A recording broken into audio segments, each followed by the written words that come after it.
Have you ever felt like you were doing everything right, but still, nothing changes? As if life was always one step away from the abundance you so desire. You've read the books, listened to the audios, followed the advice. You've tried to be positive. You've tried to be resilient. You've tried to trust the universe. But inside, something remains, paralyzed, as if your soul was screaming for a space that the world insists on denying.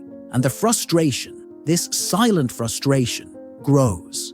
It grows not because you are incapable, but because there is a gap between what you consciously desire and what your body still doesn't allow you to feel. It's not about working less or wishing more. It's not about living by affirmations or effort.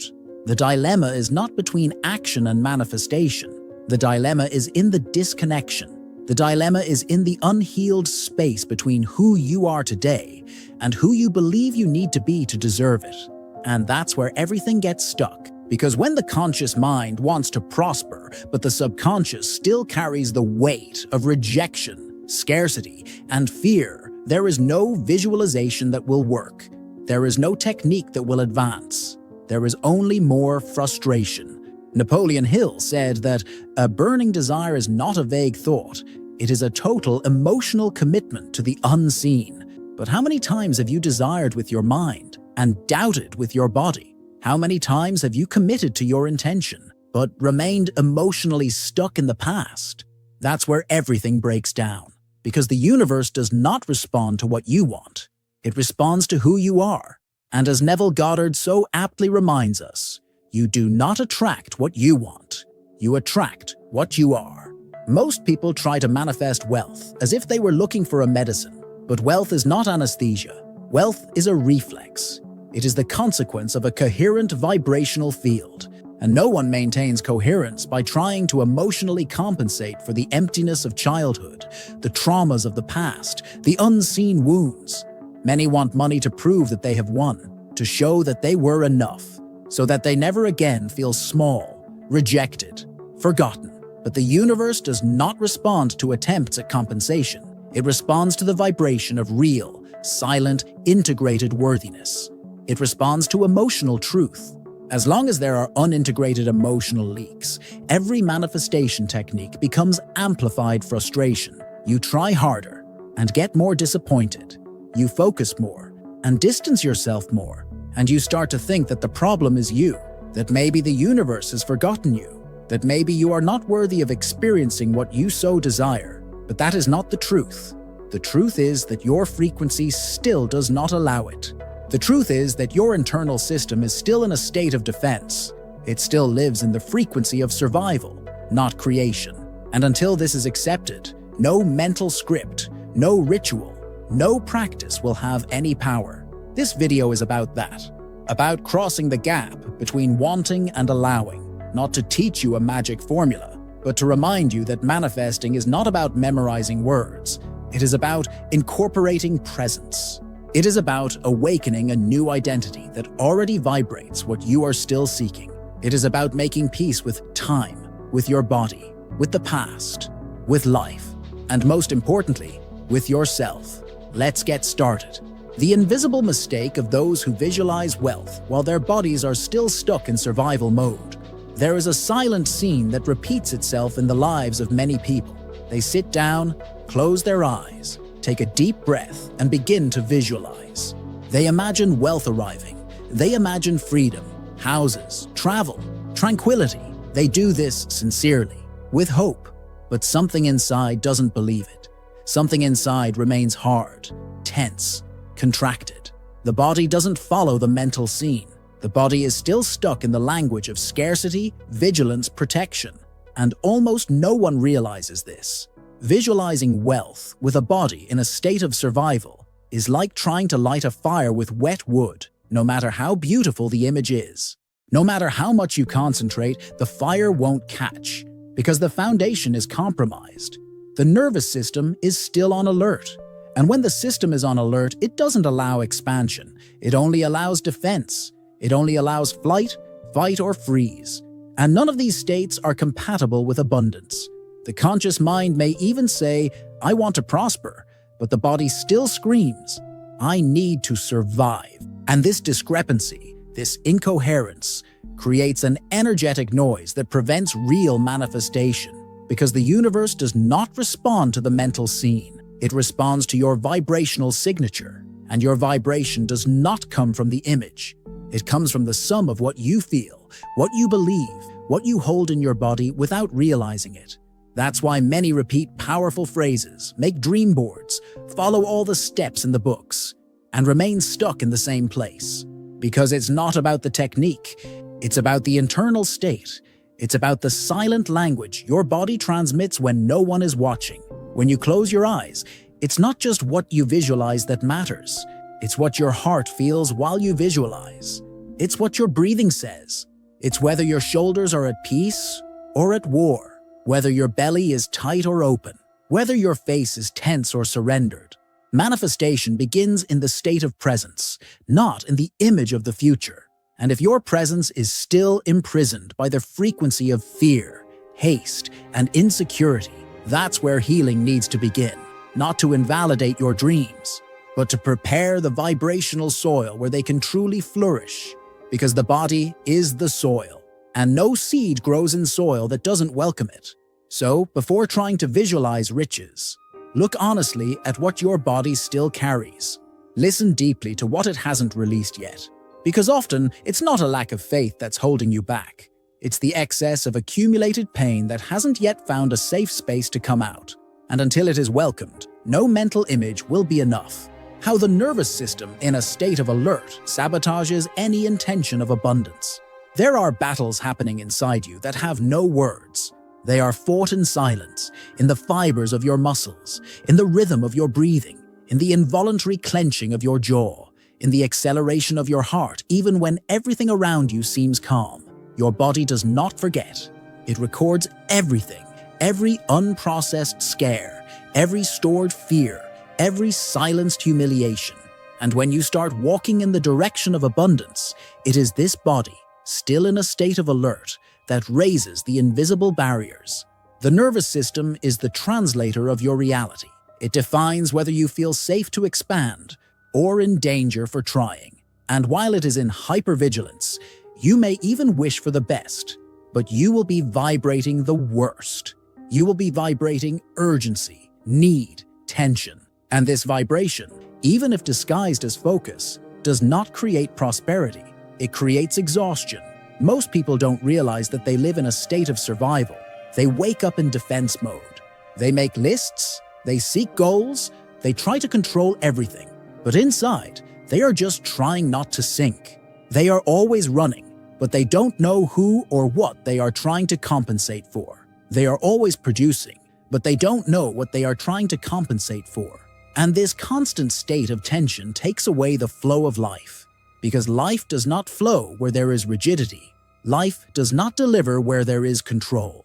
And abundance does not land in bodies that do not yet feel safe to receive. You can repeat 1,000 times that you are ready, but if your nervous system still perceives expansion as a threat, it will pull you back. It will create subtle sabotages. It will generate forgetfulness, postponement, self-criticism. It will make you doubt what is already rightfully yours. Because for it, thriving still represents risk. It represents visibility. It represents leaving the zone of known pain. And everything that is unknown, no matter how beautiful it may seem, is registered as danger. So before you ask for more, ask yourself, does my body feel safe to have more? Or is it still stuck in a story where growing up was dangerous? Where shining brought envy? Where having money brought guilt, judgment, abandonment? These stories live in your system, not as memories, but as automatic responses. And that's where liberation begins.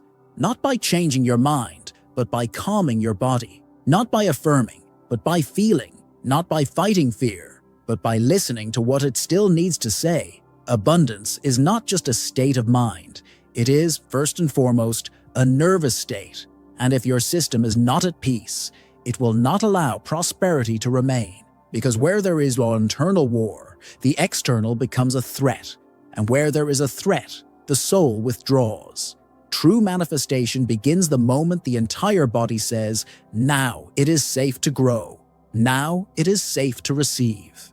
Now it is safe to be who I am. Why manifesting wealth begins with healing your relationship with time. There is a type of anxiety that does not scream. It lives between the lines of your days. In the way you look at the clock, in the impulse to want everything resolved yesterday, in the rush that does not come from productivity, but from desperation. You want life to move on. You want money to arrive. You want doors to open soon. Because something inside you believes that if it takes a long time, it is because it is not for you. If it takes time, it is because something is wrong. And that is where the blockage arises. The relationship you have with time is often a reflection of the relationship you have with life. If you don't trust time, it's because you don't trust that life will sustain you. And if you're always racing against the clock, trying to prove that you deserve it, trying to achieve something before you lose everything, then it's because there's still a wound of urgency inside you, a wound that makes you live as if you're always late, as if the blessing were slipping through your fingers, as if the universe was always one step ahead and you were trying to catch up breathlessly. But manifesting isn't about running after it. It's about creating space. It's about allowing time to become an ally, not a threat. Because when you trust time, you open yourself up to the process. You stop demanding immediate answers and start listening to the silences. You understand that the maturation of what you desire doesn't just happen outside, but mainly inside. Abundance has its own clock, and it doesn't manifest in times of need. It manifests in times of vibrational maturity, at the time when your energy field has become compatible with what you desire. And this often takes more than a few days of affirmations. It takes healing your sense of urgency. It takes reconciliation with the present. You are not late. You are under construction. You are not wasting time. You are becoming time. Because every second that seems empty is, in fact, preparing the space, polishing your frequency, dissolving old resistances. And without this polishing, what you so desire would become a burden, pressure, self-sabotage. When you heal your relationship with time, you heal your rush. And when the rush ceases, presence is born. And presence is the language of abundance. Because those who are present can see, can feel, can receive. Not as those who beg, but as those who know they are ready. As those who already are what they desire. And because of this, time is no longer an obstacle. It is a path.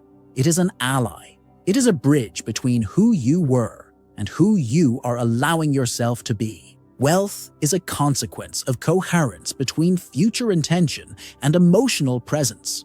It is easy to wish for a prosperous future. It is easy to write goals, create vision boards, repeat powerful affirmations. But what many do not realize is that it is not the desire itself that creates. It is the coherence between what you want and what you feel in the present. And this coherence is not born of effort. It is born of alignment. It is born when what you project into the future is already supported by your vibration in the present. Most people live in dissonance.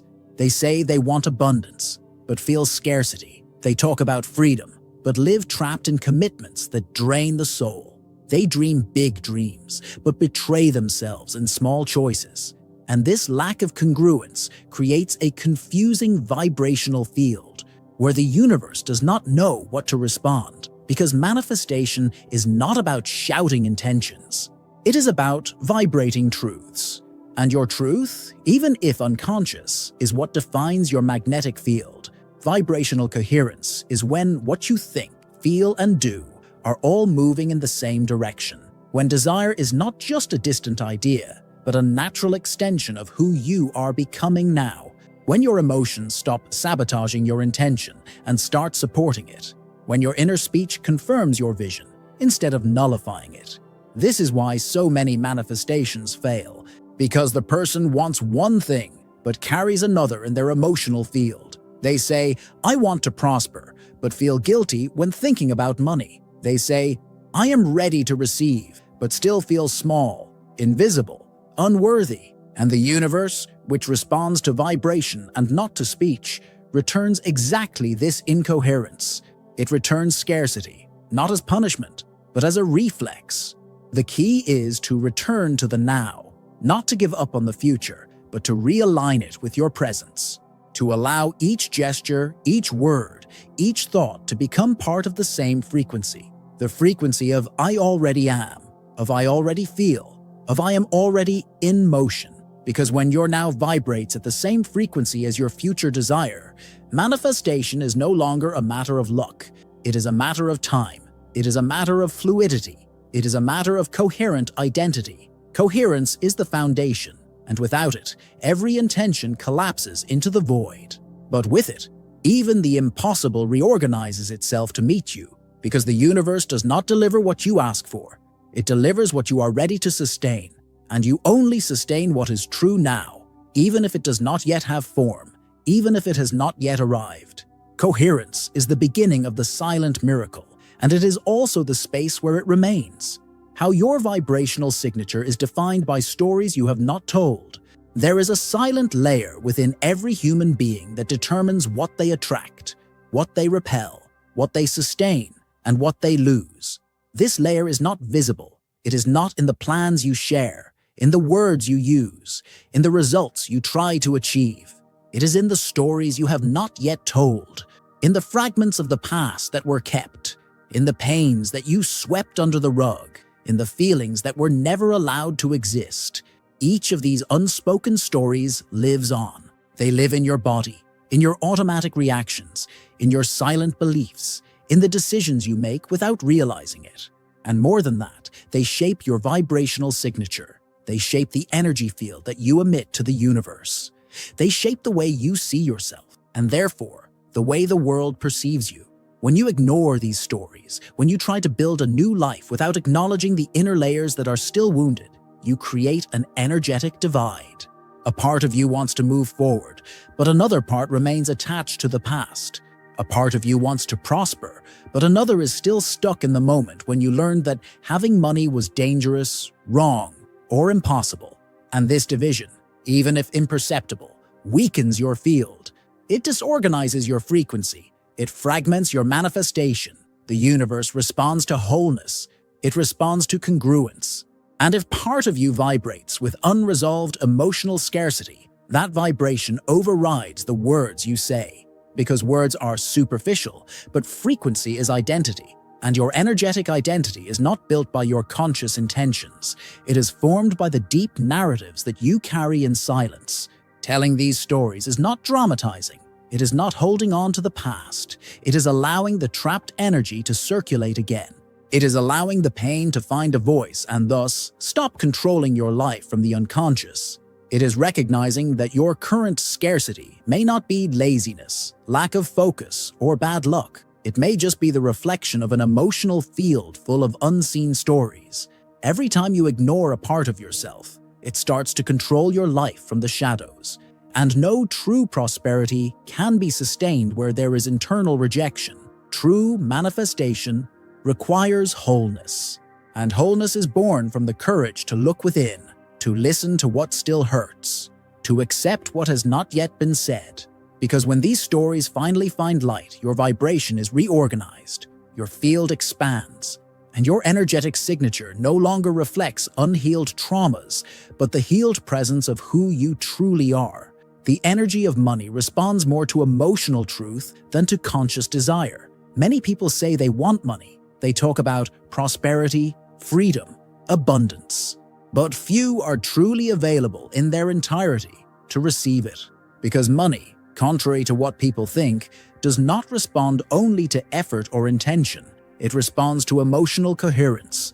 It responds to the silent truth that you carry within yourself, even when you try to hide it with pretty phrases and calculated attitudes.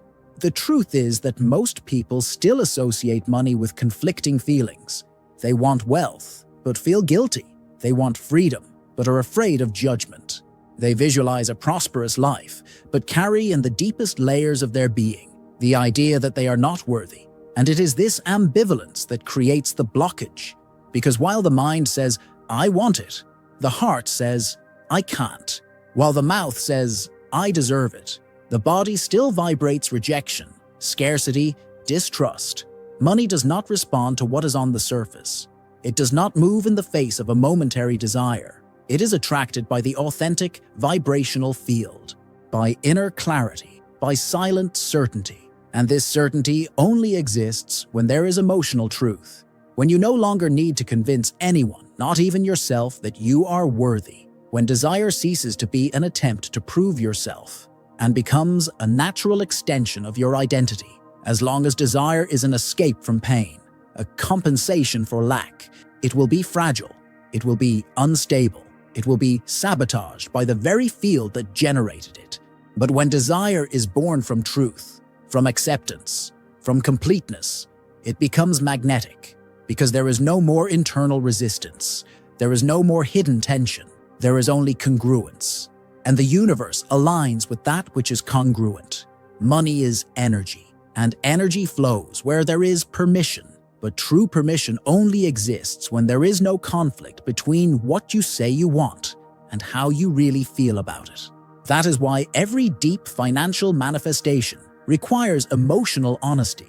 It requires you to look inside and ask, what in me still believes that it is wrong to have, that it is dangerous to receive, that it is selfish to prosper? When these layers are seen, something inside is reorganized. And you stop asking for money as if you were begging. You become a space where it can arrive without noise, where it is welcome, where it does not need to be justified. It simply is. And its presence does not threaten, does not confuse, does not weigh. It only confirms, because everything that is true is naturally prosperous. And abundance, when it finds truth, does not hesitate. It enters, it stays, it grows. The false belief that deserving is a matter of effort. From a very early age, we learn that in order to receive, we must deserve it. And that in order to deserve it, we must fight, prove it, insist. Society has taught us that value lies in achievement, that recognition comes from overcoming, that applause only comes after exhaustion. And so many people grow up carrying an invisible program, that the more they suffer, the more worthy they become. The more you sacrifice, the more likely you are to finally be rewarded. But the universe does not work under the logic of suffering. It does not measure worthiness by the amount of pain. It does not give prosperity as a reward for endurance. It delivers it based on the vibration you sustain.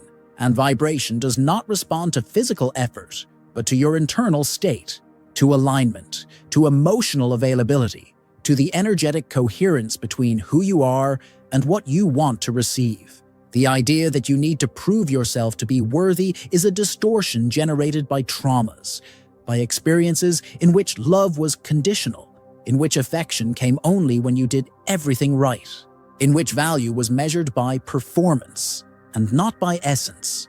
These experiences created a wound that today manifests itself as a constant urge to justify everything, to justify success, to justify rest, to justify pleasure.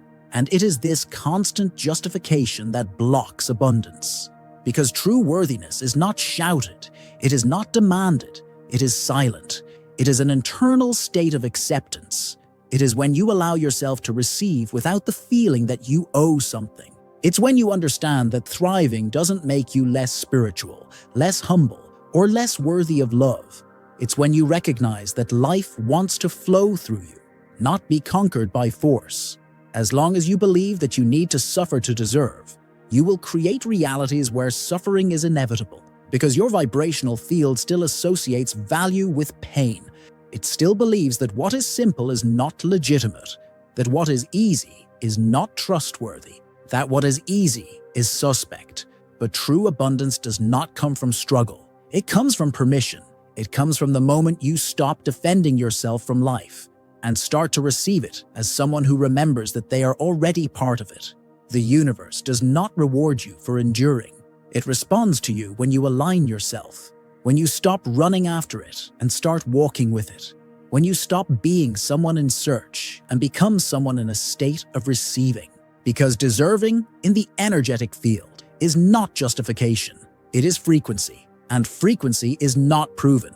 It is felt. It is sustained. It is lived. Deserving is about energetic acceptance, not rational justification. There is a profound difference between knowing that you deserve it and feeling that you deserve it. Many people claim rationally, that they want to prosper. They tell themselves that they are capable, that they are worthy, that they have value.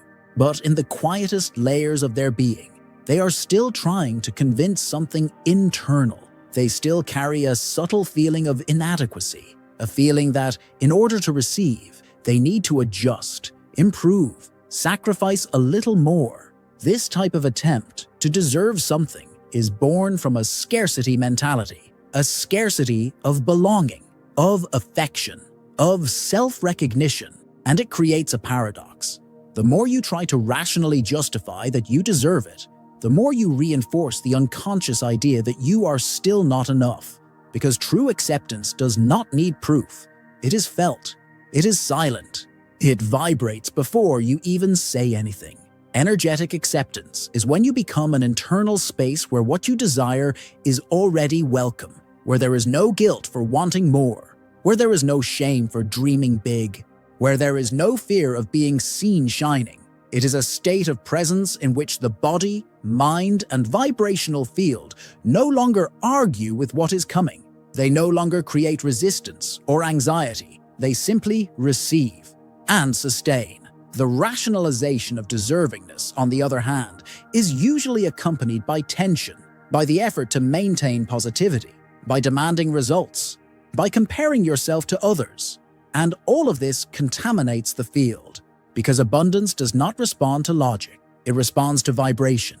And vibration is not shaped by what you think you deserve, but by how much you already feel at peace with what you desire. You do not need to convince life that you are worthy. You need to dissolve the inner layers that still resist the idea that it is possible to receive lightly, that it is possible to have without losing, to shine without being overshadowed, to grow without disconnecting. These resistances are not failures. They are just emotional memories that have not yet been integrated. They are parts of you that have not yet been welcomed, seen, included. When you accept everything that is, without exception, something inside you changes. There is no more struggle. There is no more dispute between reason and emotion. There is surrender. There is vibrational maturity. And in this maturity, merit ceases to be a prize. It becomes a reflection of the energy you sustain even when the world does not yet applaud you, even when nothing has changed on the outside. Because on the inside, there is already a certainty, a calm, a real availability for the new. And this availability is what attracts. Not because you fought, but because you have become. Self-sabotage disguised as discipline, the addiction to proving one's own worth. There is a type of effort that does not liberate, a type of discipline that does not organize, only imprisons, a way of acting that seems like strength, but is, in fact, fear in disguise. Many people confuse productivity with value. They confuse routine with merit, and without realizing it, they enter a cycle of self-sabotage disguised as overcoming. They work more than they need to. They demand more from themselves than they can handle. They are always on the move, but never at peace. This type of behavior is born from an old pain, the pain of not feeling enough, having learned at some point in life that love came as a reward, never as a presence, and so the body learned that to be seen, one must do, to be accepted, one must serve, to be loved, one must sacrifice. This belief has taken hold so deeply that even when life offers rest, pleasure, or abundance, something inside refuses. Something inside sabotages it. Self-sabotage is not a character flaw. It is a defense of the unconscious. It is the body trying to keep you within the zone of emotional familiarity. And if what is familiar to you is effort, struggle, survival, then that is where your energy will be pulled whenever lightness begins to approach. Discipline, in this case, is not a choice. It is a compulsion. It is a way of keeping alive the character that learned to be loved through pain. Many believe that this behavior is a virtue. They tell themselves that they are determined, that they are strong, that they are focused, but inside, they are exhausted. Inside, they feel that it is never enough, that there is always something to improve, something to correct, something to conquer, and they live postponing their own peace, hoping that one day, perhaps after everything is done, they will finally be able to rest. But that day never comes. because the pain of insufficiency is not resolved with more work. It is resolved with more presence. True discipline does not come from pressure. It comes from love. It is not born from demands. It is born from clarity. It does not impose itself. It reveals itself. It is the natural state of those who no longer need to prove anything to themselves or to the world, of those who act in alignment, not in desperation, of those who build from abundance, not from lack. When you identify that part of your discipline is, in fact, fear of stopping and not knowing who you are without the pain, something begins to change. A space for lightness emerges, a space for silent merit, a space where value no longer depends on how much you do, but on how much you are.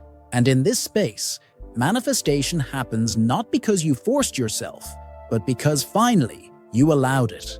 When the desire for success is, in fact, an attempt to be accepted, many dreams are not born from the soul. They are born from pain. They are born from the silence of a denied affection, from the emptiness of a recognition that never came, from the persistent feeling of being out of place. And then, without realizing it, the person begins to build goals that are not theirs, desires that did not spring from an inner calling, but from an old lack. And this lack dresses ambition as a disguise. It dresses success as a shield. It dresses achievement as an attempt to belong. There are people who desire wealth, but not for the sake of wealth itself. They desire it because they believe that by achieving it, they will finally be seen. They will finally be respected. They will finally be able to look at themselves without feeling ashamed. But this logic is cruel because it conditions value to achievement. It conditions self-esteem to results. It conditions self-love to something that has not yet arrived. And while this something does not come, the feeling of insufficiency only increases. When the desire for success is born from the attempt to fill an internal hole, it becomes a burden. It turns into pressure, frustration, comparison. The journey ceases to be sacred and becomes painful. Each small victory loses its flavor because the mind is already focused on the next step. And even when great achievements arrive, something inside is still not satisfied because what is sought is not success. It is acceptance. And no amount of success in the world is capable of healing a wound of rejection that has not yet been looked at. That is why there are so many cases of people who achieve what they wanted and yet feel empty, because success was never about the goal. It was about trying to become someone worthy of love. And this attempt, however brilliant it may seem, is a prison, a golden prison, but a prison nonetheless, because it keeps you dependent on external validation, dependent on the approval of others, dependent on an ideal that never fully materializes. True success is a consequence. It is not an escape.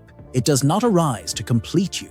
It arises because you have already recognized yourself. You have already accepted yourself. You have already understood that your value does not depend on what you do, what you have, or what the results show. And it is in this state of internal integrity that prosperity becomes light. It becomes fluid. It becomes real. The desire to be accepted is human. But when you transform this desire into a need, your energy fragments. And while it is fragmented, what you manifest will be unstable because it will come from a place that is still trying to prove something. But when you stop seeking acceptance outside and start offering it to yourself, the success that comes from that is different. It doesn't scream. It doesn't compete. It doesn't carry tension. It simply blossoms because it comes from within. And what comes from within stays. The script for silent wealth in 7 minutes.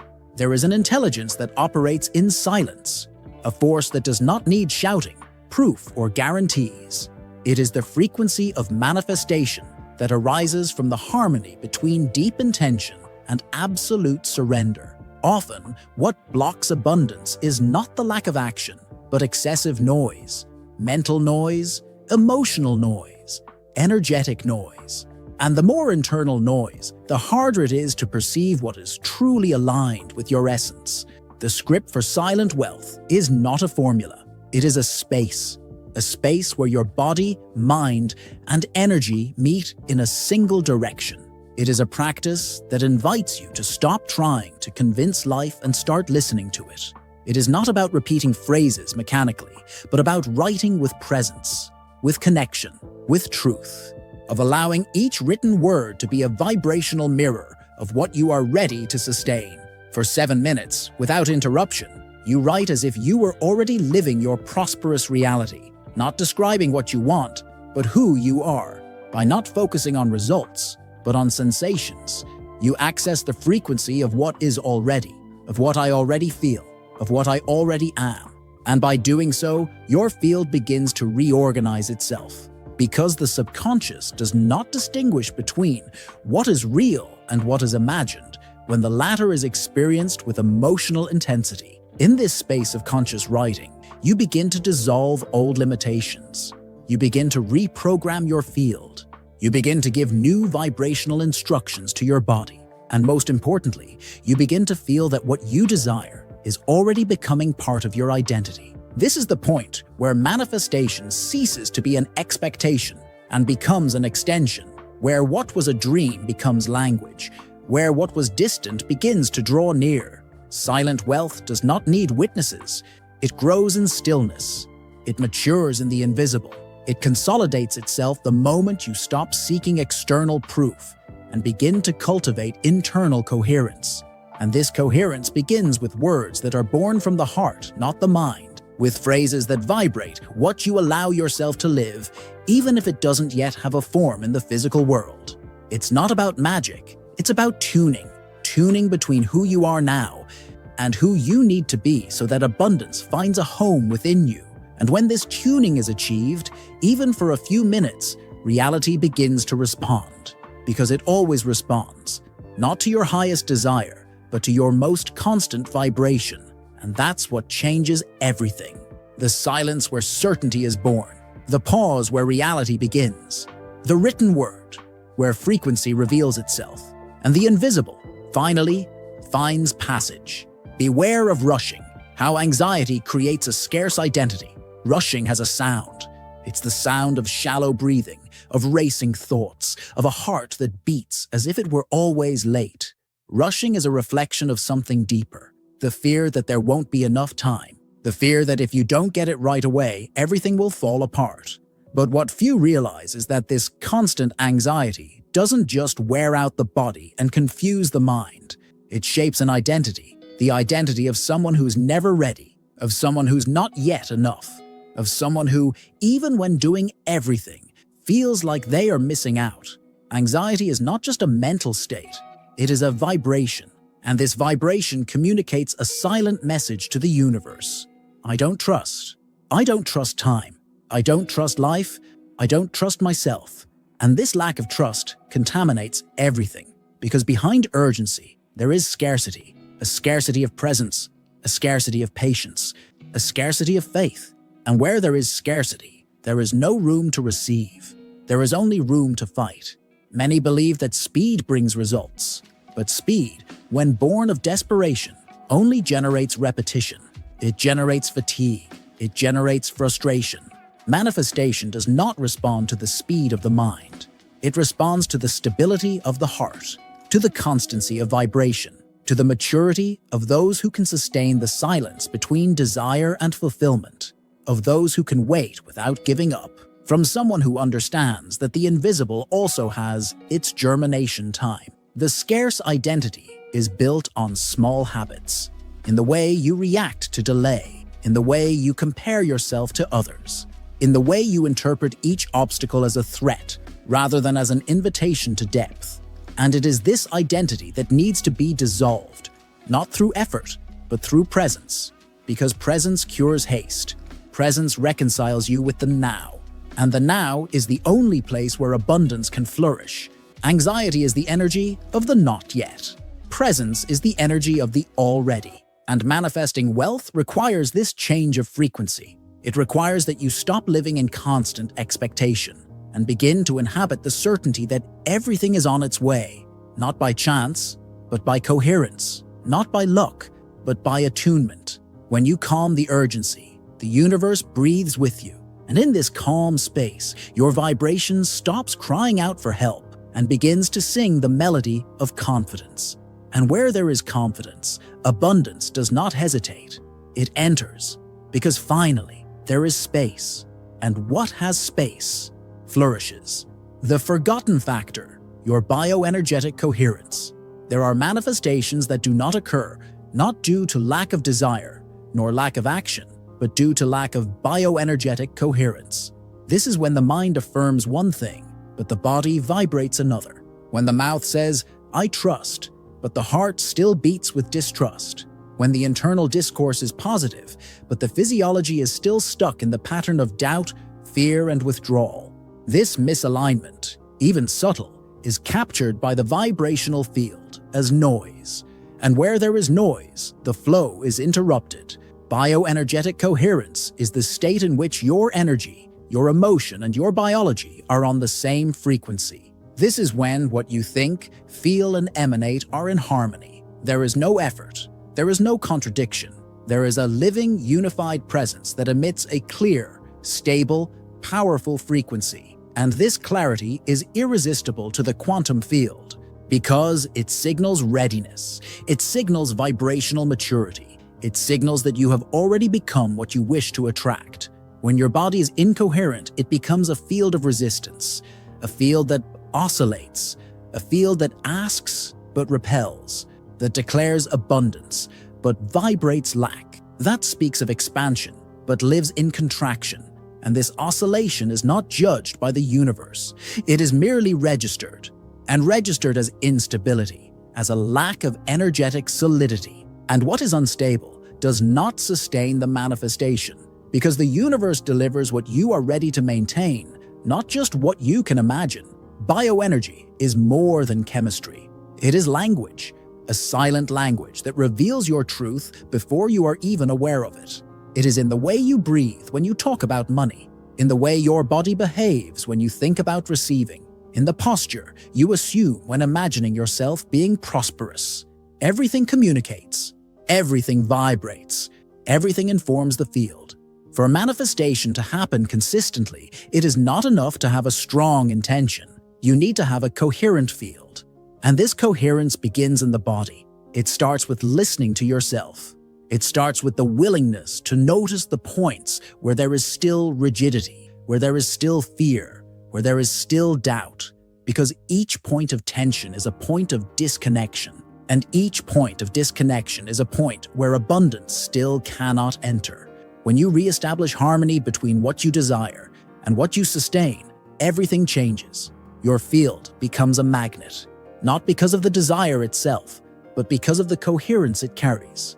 Because in the vibrational universe, what attracts is not the will, it is the frequency. And the most powerful frequency is the one that arises from the unity between body, mind, and energy, where everything says the same thing, where everything confirms, I already am, I already exist, I already vibrate.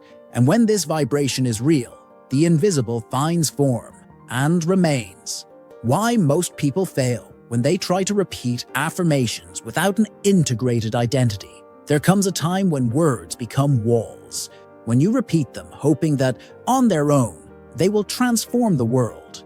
When you use positive phrases as if they were spells, expecting the universe to obey the force of insistence. But manifestation does not respond to the repetition of the mouth. It responds to the conviction of the soul. And most affirmations fail because they do not find an echo within, because they are said by someone who does not yet believe in what they are saying. You can repeat 1,000 times that you are prosperous, but if inside you still lives the child who heard that money is dangerous, that success drives people away, that wealth corrupts, then it is this child who will continue to decide, and it does not respond to words. It responds to sensations, security, consistency, listening. And that is where many spiritual practices become empty, because they ignore the body, they ignore the past, they ignore the invisible layers that sustain or sabotage an identity. An integrated identity is one that does not need affirmations to function, because it already recognizes itself as what it desires. It already moves with this frequency. It already behaves in a way that is coherent with this new version of itself. And when the identity is integrated, even silence manifests. Even the pause vibrates. Even the simplest gesture carries power. Repeating affirmations without transforming the internal structure is like planting seeds in dry soil. There may be intention, there may be hope, but there is no support, because the field has not yet been prepared. And the field in this case is your self-image. It's the story you believe about yourself. It's the place where words start, not the place they point to. For an affirmation to work, it needs to be more than a sentence. It needs to be a vibrational statement, an expression of something that has already begun to move within you. And this movement doesn't start with repetition. It starts with truth, with the acceptance of what is still out of alignment, with the courage to rewrite not just sentences, but perceptions, not just beliefs, but meanings, not just goals, but roots.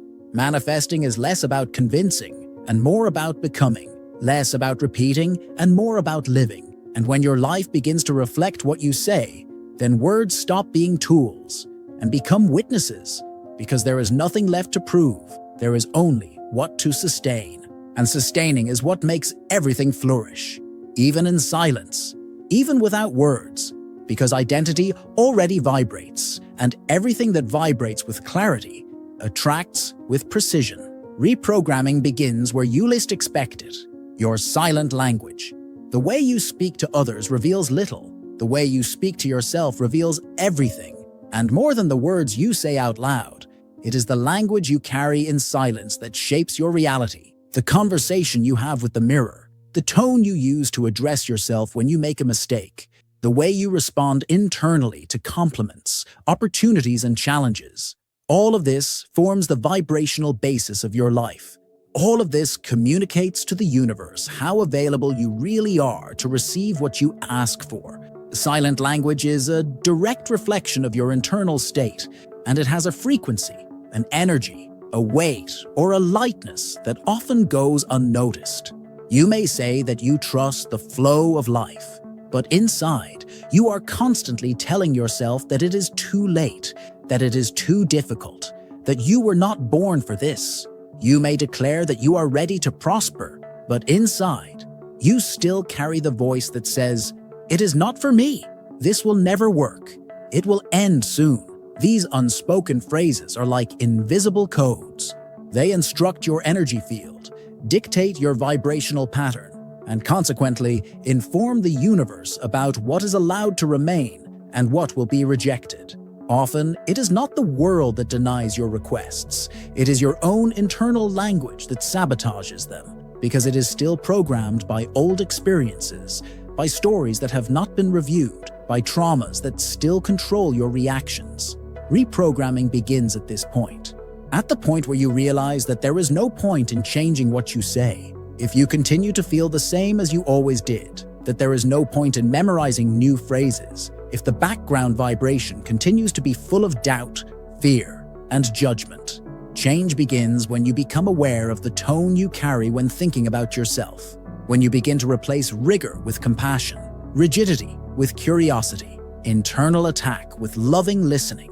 You don't need to shout to change your frequency. You just need to change what you whisper to yourself when no one is listening, because it is there, in that intimate space, that the true turning point lies.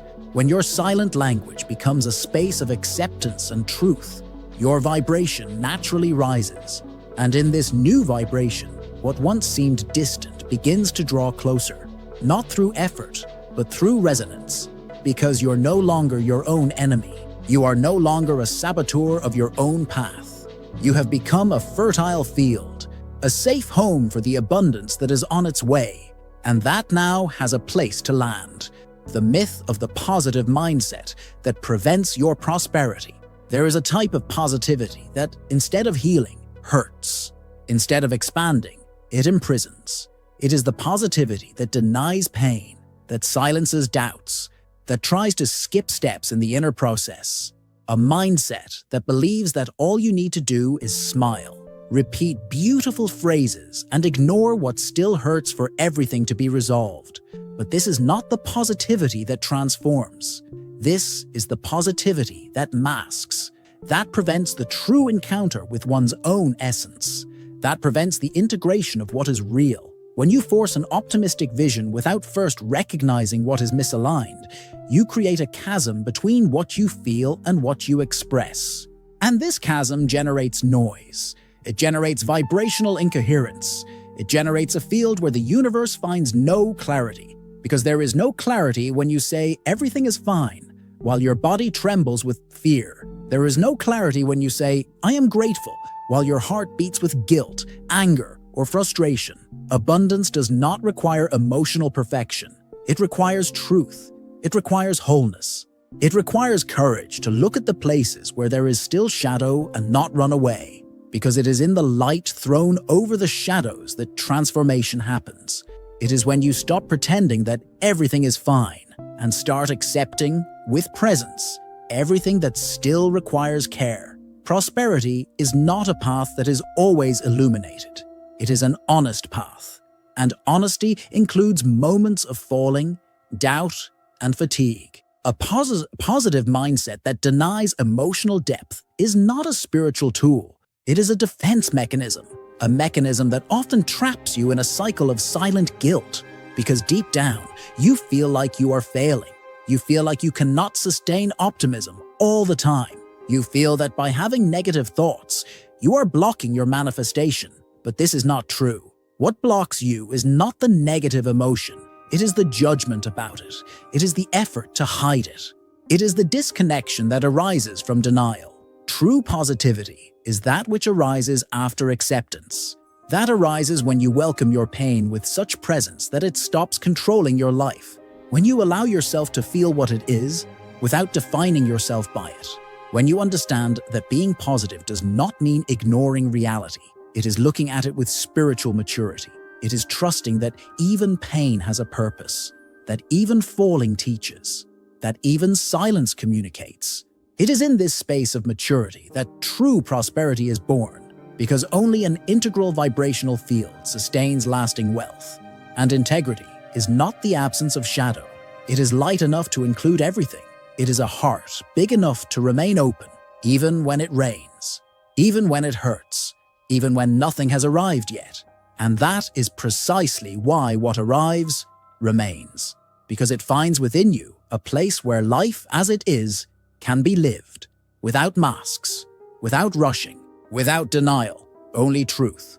And where there is truth, there is flow. Mental model. Thriving is a question of resonance, not competence. Many believe that to prosper you have to be the best, the most intelligent, the most prepared, the most hardworking. But prosperity is not a trophy that rewards those with the best resume. It is an energetic consequence. And energy does not respond to titles, nor to awards, nor to diplomas. It responds to resonance, to the frequency that you consistently maintain, to your ability to vibrate what you want to live, even when the world does not yet recognize you. You must have seen brilliant people who don't prosper, geniuses who go around in circles, talented souls who live trapped in debt, in repetitive cycles, in lives that don't reflect everything they carry inside. And you must have also seen ordinary, simple, seemingly unprepared people who flourish, who create, who build, who achieve.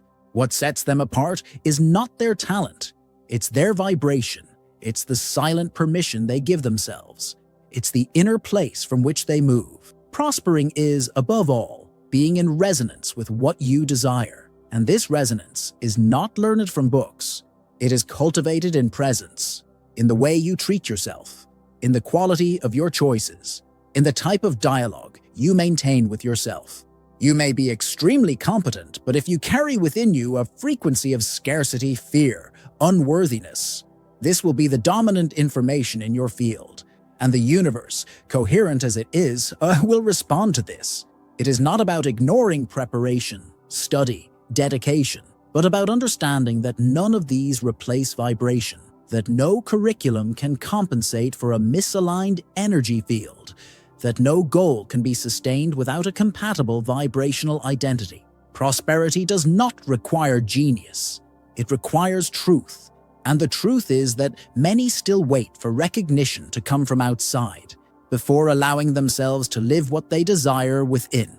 Resonance is when what you live outside is a faithful reflection of what you vibrate within. It is when you no longer need to prove anything because you have already become what you desire, and the world only confirms it. It only reflects it. Just surrender, because you stopped trying to convince and started to incarnate. You stopped asking and started to be. And it is this being that changes everything, that magnetizes, that transforms reality without forcing, without competing, without begging for space, just existing with wholeness. Prosperity is not conquered, it is allowed. And only those who maintain their own frequency with honesty and constancy can maintain what they manifest, because the universe does not deliver what you want, it delivers what you can sustain. And sustaining requires much less effort and much more presence, much less strategy and much more truth, because everything that vibrates with clarity returns with accuracy and remains, because it found resonance. And where there is resonance, there is permanence, there is peace, there is prosperity. True story, how a bankrupt businessman manifested 7 digits after understanding the vibrational triad. There was a man who, after years of frustrated attempts, saw his company collapse. Debts piled up, customers disappeared, and hope seemed like a distant luxury. He had read all the books, taken all the courses, followed all the formulas, but nothing worked, until in the silence of one early morning, he realized that he was trying to build wealth on a foundation of fear. His desire was strong, but his emotion was one of scarcity. His actions were intense, but disconnected from a true purpose. It was then that he discovered the vibrational triad: clear intention, integrated emotion, and ritualized action. He began to align his intention with a purpose that truly made sense to him. He worked on his emotions, facing the fears and limiting beliefs that were preventing him from moving forward. And he transformed his actions into daily rituals, small gestures filled with meaning and presence. Over time, his energy changed. He stopped seeking external approval and began to trust his own journey. Opportunities began to arise, clients returned, and his business flourished. In less than a year, he had earned 7 figures. Not by magic, but by consistency, because finally, he had become what he wanted to manifest. This story reminds us that manifestation is not about achieving something outside of ourselves, but about aligning who we are with what we desire. When intention, emotion, and action come together in harmony, the universe responds, and what once seemed impossible becomes inevitable. The illusion of control. Why trying to force manifestation blocks the flow? There is an invisible line between acting with intention and trying to control the outcome. A thin line, but a decisive one. When you cross that line, even without realizing it, you begin to stifle manifestation. You begin to interfere with the natural rhythm of the universe. You begin to demand that life bend to your expectations in the time you set, in the way you envisioned. And that's when everything stops. Not because you don't deserve it, but because control closes the doors that trust would open. Control is born of fear of losing, of fear of not being able to, of fear of reliving an old pain. And this fear disguises itself as strategy, planning, focus. But deep down, it vibrates insecurity, vibrates scarcity. There is a constant attempt to manipulate the invisible, as if it obeyed mental commands. But the invisible does not respond to effort. It responds to surrender. Forcing manifestation is like trying to accelerate the flowering of a seed by pulling its roots. It is like demanding that a fruit ripen with words alone. What needs to happen is still happening inside. And this process is not accelerated by anxiety. It is strengthened by trust, by space, by silence, by presence. Many people confuse surrender with passivity, but surrender is not giving up. Surrender is acting lightly. It is maintaining clarity of intention without stifling the path. It is allowing the universe to work together with you and not under your command. Because when everything needs to happen your way, you disconnect from the flow. You stop listening to the signs. You stop noticing the detours that are, in fact, shortcuts, and you start fighting with your own life. The flow of manifestation requires flexibility. It requires openness. It requires a heart that trusts more than demands, that feels more than judges, that moves more by faith than by fear. Because where there is control, there is tension. And where there is tension, the field closes. The energy freezes. The process slows down, and abundance is withdrawn, not by punishment, but by impossibility. Releasing control is one of the greatest acts of spiritual maturity. It is when you decide that you prefer to live in partnership with life rather than at war with time, that you prefer to dance with the universe rather than drag it by the hand. And it is in this space of conscious surrender that the silent miracle happens, because what you desire is already coming, but it needs space to arrive. And space is born when you let go, when you allow, when you finally understand that manifesting is not about controlling, it is about becoming. And in this becoming, everything finds its place, everything arrives, everything flows. How sabotage dopamine blocks your ability to feel richness in advance. There is a sacred space between desire and fulfillment, a space where the body needs to feel in advance, that which the mind does not yet see. This feeling in advance is the language of manifestation. It is the ability to vibrate what has not yet happened as if it were already real. It is what many call faith, but it also has neurological roots, and one of them is called dopamine. Dopamine is the neurotransmitter of pleasure, anticipation, motivation. When you can feel pleasure for what is to come, your body aligns with the frequency of what you desire. But when your dopamine is dysfunctional, you lose this ability. You stop dreaming with enthusiasm. You stop getting excited about possibilities. You start living only for what is immediate, concrete, and controllable. And manifestation, which requires vibrational imagination, becomes distant because the body no longer responds. This dopaminergic sabotage is not just chemical, it is emotional, it is spiritual. It is the result of years of living in a state of alert, of immediate reward, of accumulated frustration. Every time you promised yourself something and didn't deliver, your system lost confidence. Every time you were exposed to excess empty stimuli, such as social media or instant rewards, your brain got used to the shallow, and the deep began to seem too tiring. Manifesting wealth requires restoring this capacity for pleasurable anticipation. It requires a body that knows how to be moved by the invisible, that feels gratitude for what has not yet arrived, as if it were already here, because this emotion is what creates vibrational coherence. It is what communicates to the universe, I already vibrate this. And the universe then responds. But when dopamine is sabotaged, feeling becomes dull, dreaming becomes demanding, visualization becomes pressure, and everything that should expand shrinks. That's why healing your dopamine is also a spiritual act. It's slowing down. It's rediscovering the enchantment of simplicity. It's taking care of your body, your sleep, your nutrition, your presence. It's reducing noise. It's allowing sensitivity to return, because sensitivity is the bridge between the now and the possible, the bridge between who you are and who you are becoming. Feeling wealth before it arrives is not fantasy, it's foundation. It's neurology in partnership with spirituality. It's using the body as an oracle, as a forerunner of what is coming. Because when the body believes, the field opens. And when the field opens, the path reveals itself. And what seemed distant suddenly becomes familiar. Because you had already felt it before. You had already vibrated. You had already become it, even before you saw it, even before you had it. And that is real manifestation. The secret that no one tells you about the frequency of abundance. It is not high, it is deep. There is a mistaken idea circulating among many spiritual and manifestation approaches that in order to attract wealth, you need to be in a high vibration, as if constant joy, euphoria, enthusiasm were the only keys to opening the portals of abundance. But the truth is more subtle and more powerful.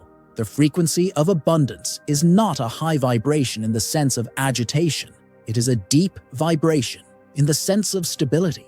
True prosperity is not born from emotional peaks. It is born from firm roots, from a calm presence, from a body that breathes calmly, from a heart that does not need to prove anything. Because when you vibrate deeply, you become a stable magnetic field. And it is stability that attracts, not euphoria, not excitement, but the silent constancy of those who know who they are, what they want, and what they are willing to sustain. Vibrational depth is the language of the wise, of the masters, of those who walk with a firm soul, even in the face of chaos. It's when you remain whole, even when the world is in motion.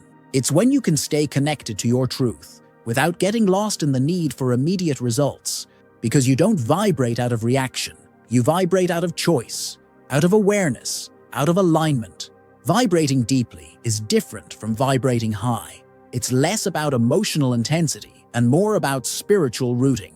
It's less about shining externally and more about turning on the light internally. It's less about appearing strong and more about being whole.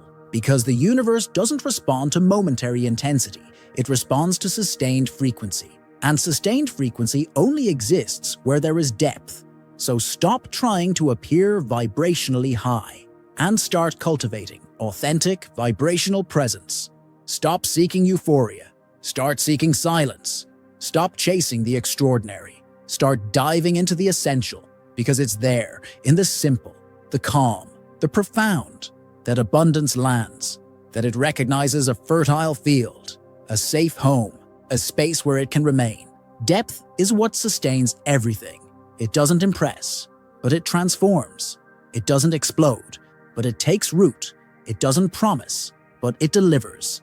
Because everything that is deep remains, and everything that remains flourishes. And this is the true frequency of abundance, the vibration of peace that does not depend, of trust that does not waver, of presence that does not ask for permission, because it already is. It already vibrates. It already manifests. In silence, in depth, in truth, how your physical environment encodes your invisible frequency of wealth. The energy you emit is not shaped only by your thoughts. It is also shaped by the space you inhabit, by the objects you choose to keep close, by the sounds you allow to fill the silence, by the smells, the colors, the textures.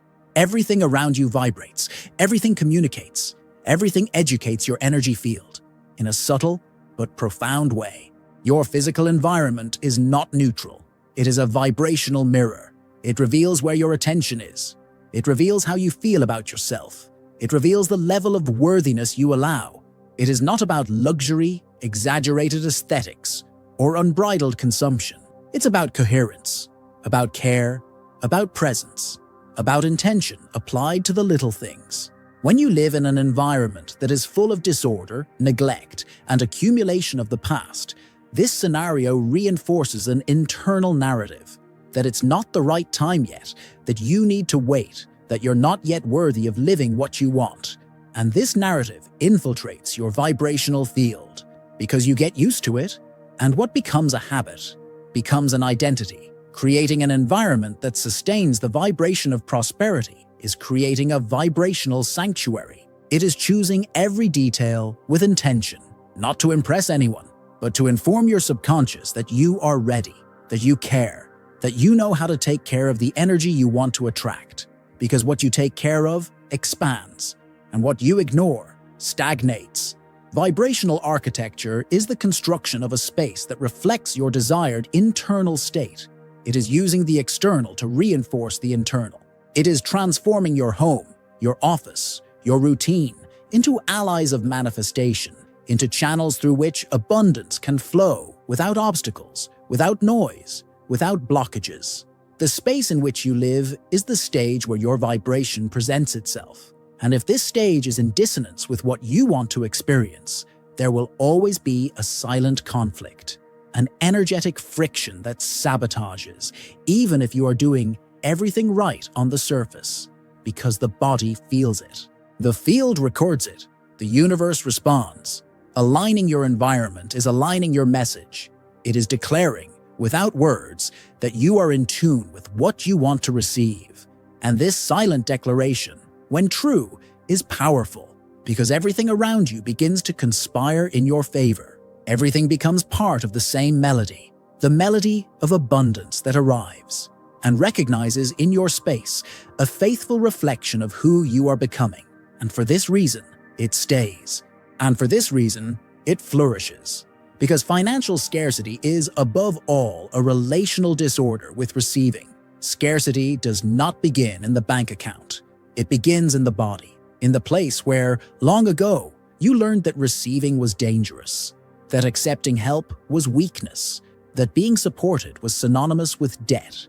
And so, without even realizing it, you began to live like someone who needs to deserve every crumb, like someone who needs to justify every achievement, like someone who is ashamed of simply receiving.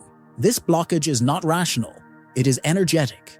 It is in the way you react to a compliment, to an unexpected gift, to a kindness. If your first response is to retreat, justify, give something back in return, then there is a relational disorder with the flow of receiving, because true deservingness does not require proof. It only allows. It only makes space. It only welcomes. Most people have been trained to give, to sacrifice, to serve, but they have not been trained to receive, and what they have not been taught turns into resistance, a silent but active resistance that prevents abundance from entering. That blocks opportunities.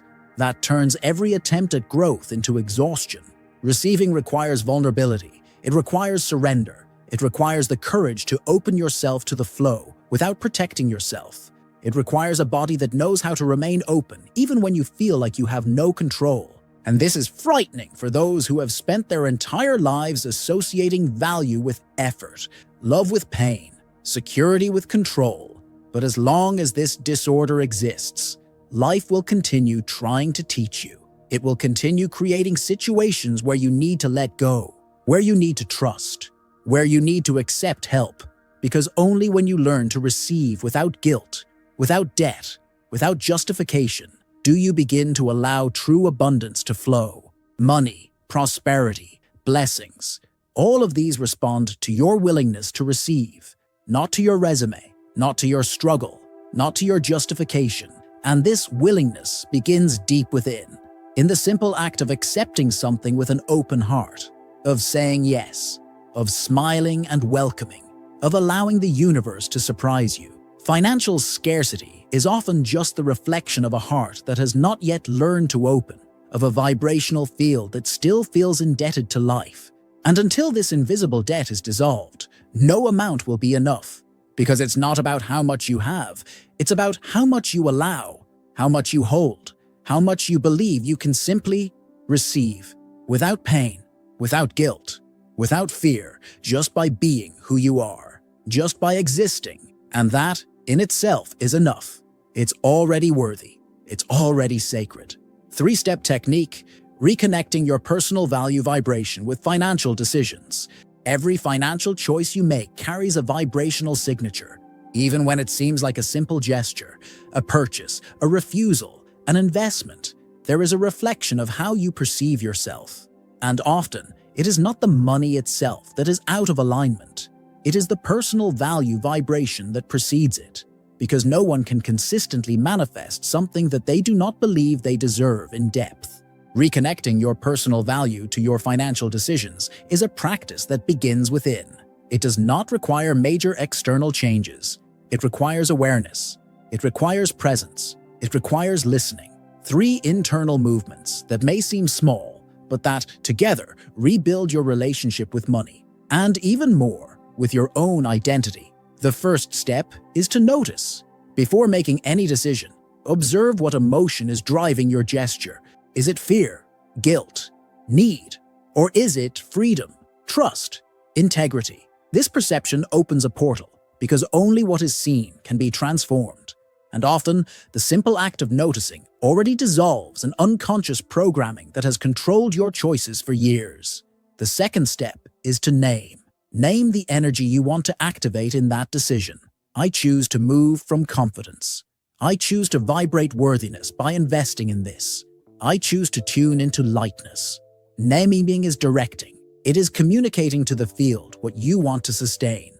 It is transforming a mechanical action into a sacred gesture. The third step is to anchor. Make the choice consciously, while breathing with presence, feeling in your body the energy you name. Anchoring is rooting the new vibration in the concrete gesture. It is aligning intention, emotion, and action in the same act. And this alignment transforms what was once a common financial decision into a vibrational ritual of prosperity. When you start using this technique frequently, something inside you reorganizes. You start to trust yourself more. You start to value yourself more. You start to make choices that reflect the highest version of who you are becoming. And this reflection creates resonance, because the universe doesn't deliver what you want. It delivers what you sustain with presence. Reconnecting your vibration of value with your decisions is much more than improving your financial life. It's restoring your vibrational identity. It's reminding your field of who you really are. And most importantly, it's making it clear to life that you are ready. Ready to receive. Ready to expand. Ready to live coherently what your soul already knows is possible. Because when you align yourself on the inside, the world begins to align on the outside. And that changes everything. Everything. Bamboo metaphor. The invisible that grows first sustains the future harvest. During the first years of its life, the Chinese bamboo shows almost nothing above ground. It is planted, watered, cared for. But apparently, nothing happens. Months go by, years even, and still, there are no visible signs of growth. To those who look from the outside, it looks like a failed seed. But silently, underground, its roots are expanding with strength and depth. And only when they are ready does the bamboo finally break through the soil and grow meters in a few weeks. Abundance often follows this same rhythm. There are phases when everything seems to stand still. When you make an effort, meditate, visualize, align your energy, and still don't see concrete results. And it's easy, at that moment, to doubt, to think that nothing is working, that you're not doing enough, that maybe you're deluding yourself. But as in the case of bamboo, it's precisely in these silent periods that the roots are being formed. The invisible needs to grow first, because it is what sustains the visible when it comes.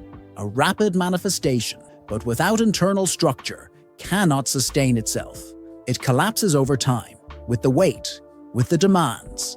But a manifestation that respects the soul's time, that strengthens itself in the deep layers, that takes root in the unseen, that yes, flourishes with strength, and it lasts.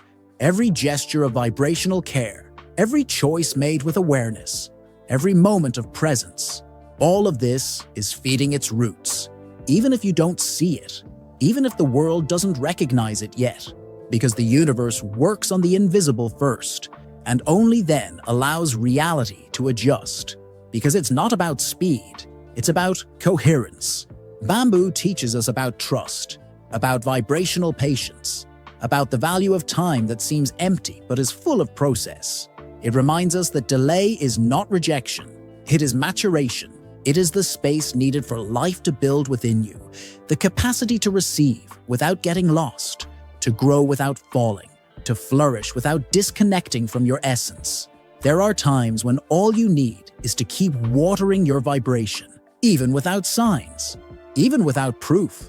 Because just like bamboo, when the time is right, growth will be visible, inevitable, unstoppable. But until then, trust the invisible, trust the roots, trust the process. Because everything that truly flourishes began in silence. It began within, and that is what makes it last. That is what makes it worthwhile. That is what makes it real. Manifesting is not about controlling, it is about becoming. After so many searches, so many methods, so many attempts, perhaps the simplest truth is also the most transformative. Manifesting is not about what you can attract. It's about who you allow yourself to be. Because no matter how much you desire, visualize or declare your goals. If your vibrational field is still stuck in fear, in constant effort, in the desire for control, nothing will sustain itself. Nothing will blossom with fullness. Many people live at war with time, at war with the mirror, at war with the process itself. They try to speed up what needs to mature. They force paths that should be built with care. They beg the universe for answers, but they don't stop to listen to their own soul. And so they go on, tired, frustrated, accumulating techniques and abandoning themselves. But what life wants from you is not another desperate attempt. What life wants is your presence, your surrender, your real willingness to stop controlling and start trusting, to stop demanding and start supporting, to stop asking and start vibrating. Because true manifestation does not happen when you master the process. It happens when you embody the energy. Here we return to the silent pain of fruitless effort, the tiredness of those who try everything but feel that they still haven't moved forward. And it is precisely at this point that awakening happens. Because you realize that wealth is not a prize, it is an energetic consequence, a reflection of your frequency, an extension of what you have already become inside. Napoleon Hill said, "Gold is found more often in the mind than in the mine." And this is not an empty metaphor. It is a reminder that what you seek outside already exists as a possibility within you, and that true transformation begins when you stop digging the world and start digging yourself. Robert Kiyosaki also taught that wealth is a skill, not a salary, and skill is practice. It is energy in motion. It is emotional consistency. It is alignment between who you think you are and who you truly vibrate to be. There is no lasting wealth where there is no inner truth. There is no prosperity where there is no identity coherent with abundance. So here is a call, a firm but compassionate call, a reminder that the real hack is not in the techniques. It is in the identity. It's who you allow yourself to be when no one is looking, when you stop trying to attract wealth and start becoming someone who can't be ignored by it. Because abundance doesn't choose the hardest workers, it chooses the most aligned. And alignment doesn't scream, it emanates, it breathes, it sustains, it becomes. And when you become, the rest just happens. In silence, in truth, in divine timing, in real vibration, and finally, in peace. True manifestation doesn't start when you ask. It starts when you transform. This whole path we've walked so far hasn't been just about money or wealth or abundance.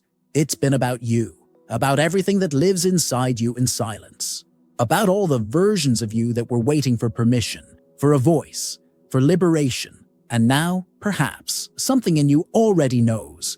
It's not about attracting something new, but about awakening something old, something sacred, something that's always been here. You are not looking for a miracle. You are the miracle. And the more you clear the noise, dissolve the fears, restructure your emotions, the more life begins to find you on the same level that you began to find yourself. Because reality, in the end, is a mirror, and it does not respond to what you say. It responds to what you vibrate. You are not late. You are aligning yourself. You are not lost. You are polishing yourself. You are not blocked. You are being prepared. The universe does not ignore any step. No tear, no silence. Everything has a purpose, even what hurt, even what seemed like a pause, even what did not yet make sense. As Napoleon Hill said, gold is more often found in the mind than in the mind. And now you know why. Because gold is not what you find. It is what you become. And the more you become, the more the world gives back, with lightness, with precision, with synchrony. So, at the end of this path, there is the simplest and most powerful truth of all. Do not try to attract wealth. Make yourself impossible for it to ignore. Become the vibration it recognizes. Become the presence it seeks. Become the home where it can stay. And when that happens, you will not need to run after it, because abundance will come to you. It will come as a reflection, as a consequence, as a response, as the destiny of someone who remembered who they always were. If this message spoke to your soul, if you felt the truth in each word, write in the comments, "I am the frequency of abundance," and feel it, because now you are ready, and the universe already knows